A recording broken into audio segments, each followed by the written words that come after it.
ఒక ఎలిఫెంట్ ఉన్నది.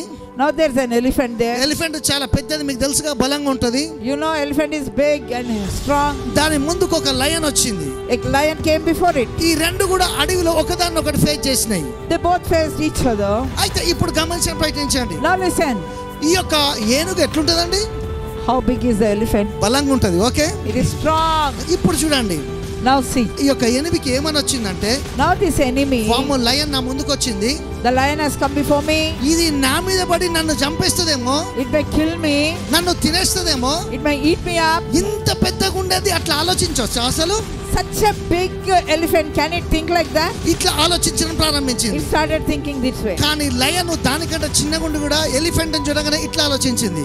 But the lion, though it is small before elephant, it thought this way. అబ్బా, చాలా రోజులు అయితే అందరూ వేటాడక. Oh, it's been long since I hunted. ఇంత పెద్ద ఏనుగు నా ముందుకు వచ్చిందంటే ఇది ఫుడ్ చాలా సేపు చాలా రోజుల వరకు వస్తుంది కనుక దీని మీద ఎగబడి తినేయొచ్చు అనుకున్నది.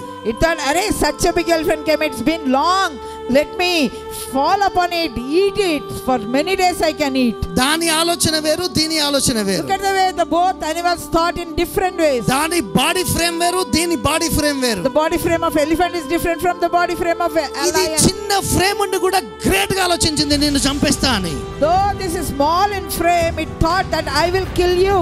ఇది పెద్ద గుండి కూడా Though it is big, నీ చేతిలో చస్తా అని ఆలోచిస్తుంది. it thought I will die in your hands. Same సమస్యలు కూడా మిమ్మల్ని ఇంతే. The problems are like that in your hands. మీరు మారి బలవంతులుగా ఉంటే అవి మీ ముందు చచ్చిపోయి, కూలబడిపోయి, దిగజారిపోయి, స్మాష్ అయిపోయి, సమాధి అయిపోతాయి.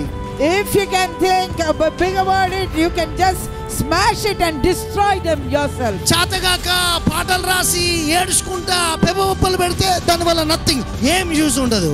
But instead of that, if you keep crying about it, singing about it, meditating upon it, nothing will happen. Life long star stories ఎక్కడో అక్కడ బోల్డ్ అయితేనే ఉంటాయి. See, in life, these sad stories will keep popping up. కానీ నువ్వు change కావాలి. But you have to change. దేవుని యొక్క force చేత నువ్వు టచ్ కావాలి. You should be touched by the force of God. అందుకే దేవుడు ఈ విధంగా సెలవిస్తున్నాడు. That's why God is saying, నీ లోపల పనిచేసే జ్ఞానం అన్నది, the wisdom that is operating in you, నిన్ను మనీ రూపకంగా మేనిఫెస్ట్ చేస్తుంది. it will manifest as money in your life. నీ యొక్క జీవితంలో మనీ అన్నది కలిగి ఉండేటట్టు చేస్తుంది. It will make you have money in your life. కనుక ఎవరికి ఇష్టం లేకపోయినా, ఎవరి ప్రవచనానికి ఇష్టం లేకపోయినా, నీవు మనీ కలిగి ఉండుట గాడ్స్ యొక్క విల్లే.